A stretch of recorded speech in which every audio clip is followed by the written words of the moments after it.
नमस्कार मंडळी, स्वागत आहे मराठी चैतन्य या यूट्यूब चॅनल। आज आपण जाणून घेणार आहोत हरतालिकाचे व्रत, त्याची पौराणिक कथा। चला तर मग सुरू करूया।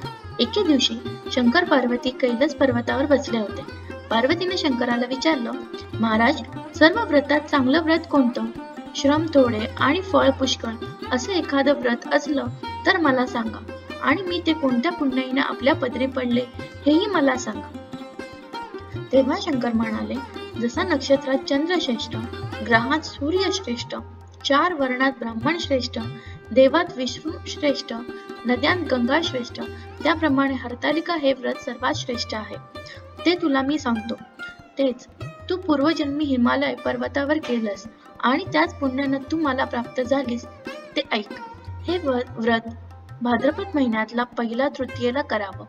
तू लहानपणी मी तुला प्राप्त व्हावे म्हणून मोठं तप केलंस।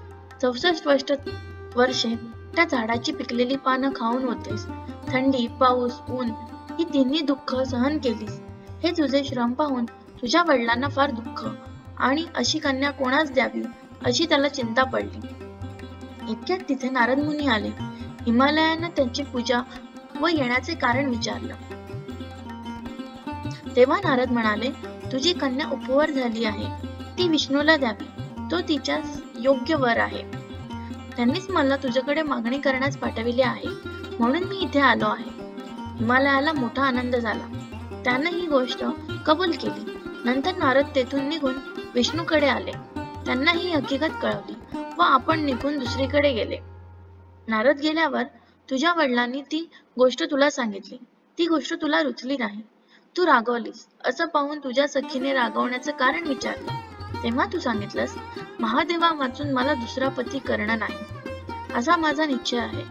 असे असून माझ्या वडिलांनी मला विष्णूला देण्याचे कबूल केले आहे। याला काय उपाय करावा? मग तुझ्या सखीने एक घोर अरण्यात नेलं। तिथे गेल्यावर एक नदी दृष्टीस पडली, जवळ एक गुहा आढळली। त्या गुहेत जाऊन तू उपवास केलास। तिथे माझी लिंग पार्वतीसह स्थापलीस, त्याची पूजा केलीस। तो दिवस भाद्रपद शुद्ध तृतीयेचा होता।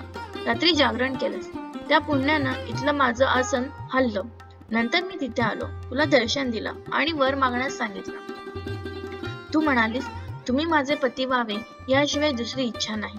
नंतर ती गोष्ट मी मान्य केली व गुप्त झालो। दुसऱ्या दिवशीची व्रतपूजा तू विसर्जित केलीस, मैत्रिणीसह त्याचं पारायण केलंस। इतक्यात तुझे वडील तिथे आले, त्यांनी तुला इकडे पळून येण्याचे कारण विचारले। मग तू सर्व झालेली हकीकत त्यांना सांगितलीस। पुढे त्यांनी तुला मला देण्याचे वचन दिले, तुला घरी घेऊन गेले। मग काही दिवसांनी चांगला मुहूर्त पाहून मला अर्पण केले। अशी या व्रतानं तुझी इच्छा पूर्ण झाली। यालाच हरतालिका व्रत असे म्हणतात। तर मित्रांनो, तुम्हाला ही व्हिडिओ आवडली असेल तर प्लीज लाईक करा, शेअर करा आणि सबस्क्राईब करा मराठी चैतन्य या चॅनलला। तसेच तुम्हाला अजून काही पौराणिक कथा जाणून घ्यायच्या असेल ते सुद्धा कमेंट सेक्शन मध्ये सांगा। धन्यवाद।